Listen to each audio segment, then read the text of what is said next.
पुरुषार्थ का भाव है वह व्यक्ति को कर्ता भाव से मुक्त करके विनम्र करता है, उसमें कर्म के प्रति उत्साह बढ़ता है। प्रार्थना का स्थान कर्म नहीं ले सकता और कर्म का स्थान प्रार्थना नहीं ले सकती है। नेपोलियन कहते हैं, गीले बारूद में तो ईश्वर भी आग नहीं लगा सकते। भाव, अपने पुरुषार्थ से बारूद को सूखा रखो। सकल पदार्थ यही जग माही, कर्महीन नर पावत नाही। गोस्वामी तुलसीदास जी कहते हैं, संसार में सब कुछ है लेकिन कर्महीन व्यक्ति के लिए नहीं। प्रार्थना से चमत्कार घटित होते हैं लेकिन आलस्यों और परमादियों के लिए नहीं, पुरुषार्थियों के लिए घटित होते हैं। जब महाभारत के युद्ध में अर्जुन गांडीव छोड़कर रथ के पिछले भाग पर जाकर के बैठ गया, तो क्या भगवान श्री कृष्ण ने उसे यह कहा कि अर्जुन तुम यहीं बैठकर प्रार्थना करो और मैं तुम्हें युद्ध में विजयी बना दूंगा? नहीं, भगवान कहते हैं युद्ध करो और सुमरन करो, निष्काम भाव से कर्म करो। और फिर जो अर्जुन के लिए असंभव था, भीष्म पितामह को हराना, महावीर कर्ण को हराना, उन्हें पराजित करना उसके बस की बात नहीं थी। उसने पुरुषार्थ का आधार दिया, भगवान ने वह कर दिया उसके लिए जो उसके लिए असंभव था, वह सब संभव हो गया और वह महाभारत के युद्ध का विजेता बन गया। इसलिए God helps those who help themselves. इसीलिए प्रार्थना के साथ पुरुषार्थ होना बहुत आवश्यक है। ऐसा ना हो कि सारा साल तो किताब को हाथ नहीं लगाया और जब एग्ज़ाम आए तो रो रो करके गुरु महाराज जी को कहने लगे कि अब आप मुझे पास करा दें। नहीं, दोनों का संगम बहुत ज़रूरी है।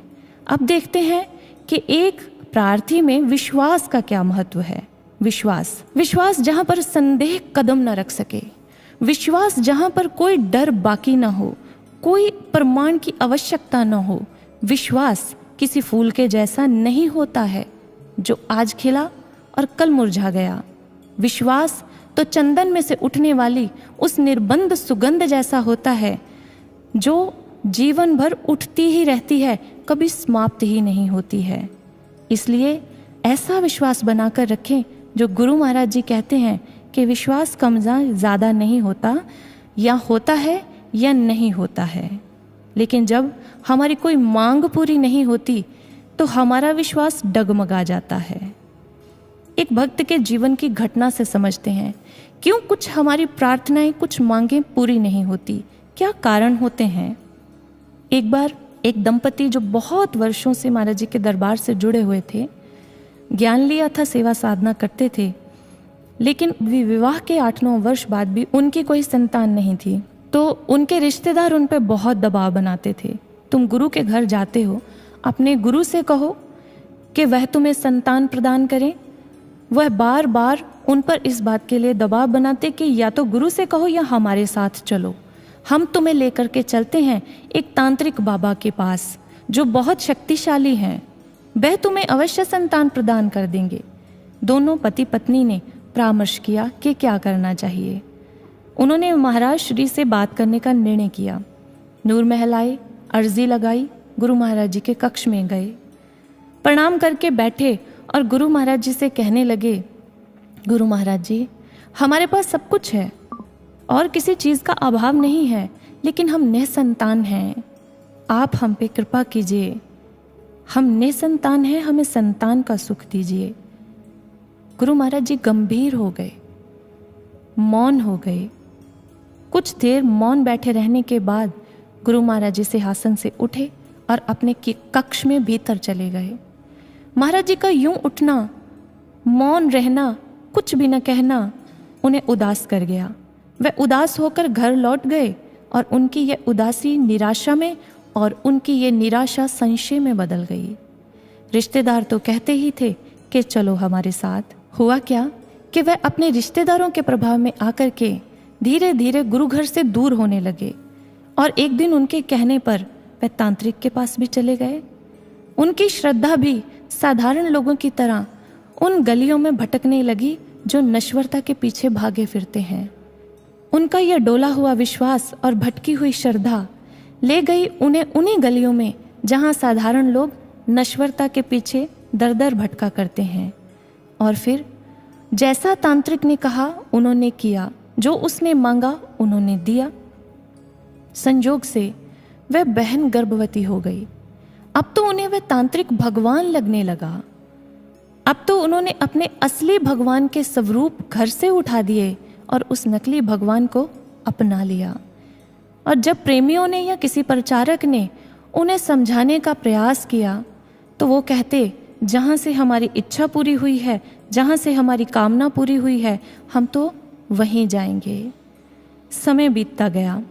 समय के साथ घर में बेटे का जन्म हुआ। घर में बहुत खुशियां छा गई। सभी प्रसन्न हो गए। बहुत तरह की दावतें हुई जिसमें वह सब चला जो किसी उपदेशी, किसी प्रेमी के घर में नहीं चलता। लेकिन अभी बधाई देने वाले और लेने वाले घर आ ही रहे थे। बच्चे के जन्म को 1 महीना ही हुआ था कि हुआ क्या, बच्चा बीमार हो गया। वे तुरंत उसे लोकल हॉस्पिटल लेकर के गए। वहाँ पर जाकर के डॉक्टर ने परीक्षण किया। 2 दिन बच्चे को रखा। पता चला बच्चे को हार्ट की गंभीर समस्या है। डॉक्टर्स ने कह दिया आप इसे दिल्ली ले जाइए, ये हमारे बस का नहीं है। वह उस तांत्रिक के पास गए। उन्होंने विनती की कि आप बच्चे के प्राण बचाइए। उन्होंने फिर से बहुत कुछ करने को कह दिया, बहुत कुछ देने को, चढ़ाने को कह दिया। वह सब भी किया, पैसे का प्रबंध किया।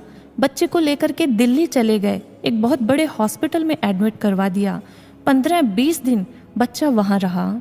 इलाज चलता रहा और इसमें उनकी सारी जमा पूंजी खर्च हो गई। लेकिन 20 दिन बाद डॉक्टर्स ने कह दिया हम बच्चे का इलाज नहीं कर सकते। अगर आप बच्चे के प्राण बचाना चाहते हैं तो आप इसे अमेरिका ले जाइए। अब क्या था, घर गिरवी रखने तक की नौबत आ गई। ज़मीन बेचनी पड़ी, कर्जा उठाना पड़ा। कुछ भी करके डॉक्यूमेंट्स तैयार करवाए और बच्चे को लेके अमेरिका चले गए, क्योंकि उनके लिए उनका सब कुछ अब वह बच्चा था। वो किसी भी कीमत पर उसे बचाना चाहते थे। अमेरिका जाकर के कुछ दिन में ही बच्चे की डेथ हो गई। बच्चे का देहांत हो गया। उनकी तो जैसे दुनिया उजड़ गई, सब कुछ खत्म हो गया। आप समझ सकते हैं उस परिवार की क्या दशा हुई होगी। लोग आए दुख बांटने उनके पास, लेकिन ये चोट इतनी गहरी थी कि गुरु बहन डिप्रेशन में चली गई।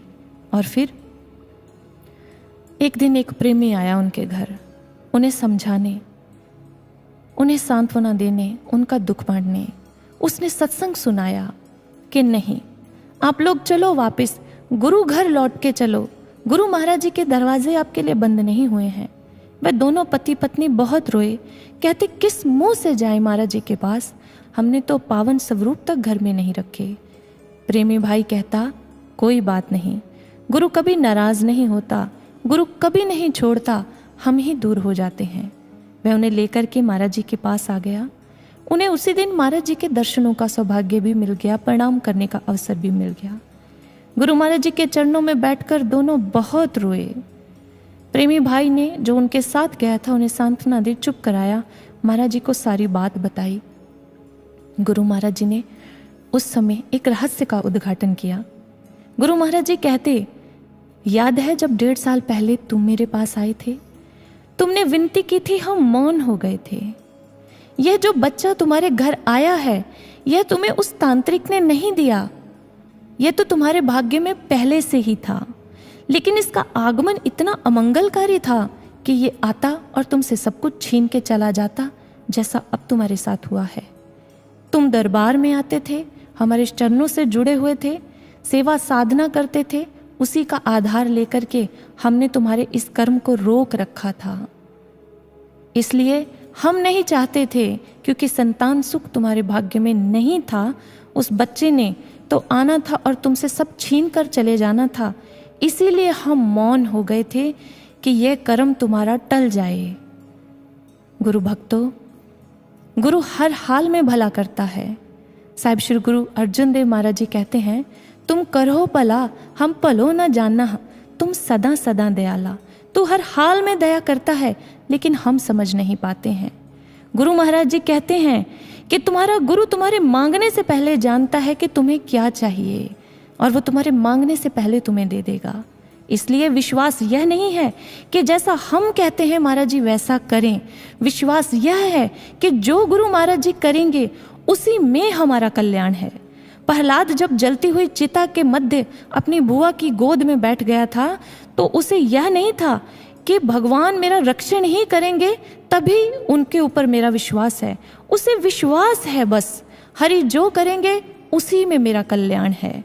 इसलिए हम भी ऐसा विश्वास बनाएं। गुरु त्रिकालदर्शी है, वो हमारे भूत और भविष्य को जानता है। जो हमारे लिए हितकारी और श्रेयस्कर होगा वह हमें अवश्य दे देंगे। इस पर हम अपना मन यूं ही बनाएं जैसा एक साधक का समर्पण भाव होना चाहिए। ऐसा दृढ़ विश्वास गुरु के चरणों में बनाएं।